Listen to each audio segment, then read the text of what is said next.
L'apiculture est une branche de l'agriculture qui consiste en l'art d'élever et de soigner les abeilles en vue de récolter le miel et la cire.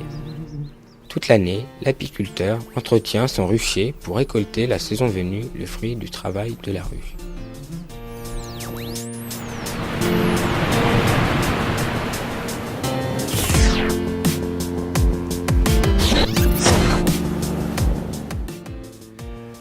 Alors, ce qui m'a envie d'exercer ce métier, c'est un côté d'indépendance, un côté de relation avec la nature, d'apprendre des choses tous les jours. Et puis bon, déjà, j'aimais beaucoup tout ce qui se rapproche de la nature et les produits, on va dire, naturels et le bien manger.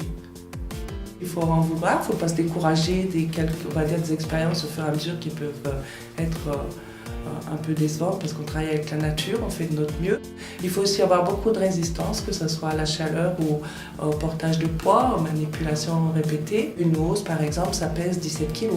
Une ruche, c'est 40 à 60 kg. Les ruches, on les laisse à peu près tranquilles de fin octobre à mi-février. Donc déjà fin février, on recommence sur les ruches, on regarde les provisions, on commence à travailler les ruches en suivant leur développement pour les favoriser, pour qu'elles se développent le mieux possible. Après, on va dire au mois de mai, pas chez nous, c'est le mois de mai, sinon dans le midi c'est plus tôt, c'est faire des essaims pour renouveler le cheptel. On continue les récoltes, donc transhumance, on continue les récoltes sur la montagne. Et puis à l'automne, il faut enlever les hausses, réduire les entrées, traiter les ruches pour le varroa, vérifier les provisions, nourrir si besoin. Et jusqu'à ceci, fin octobre. Entre-temps, il y a tout le commercial à faire, donc toute la mise en pot, l'étiquetage et la vente du miel.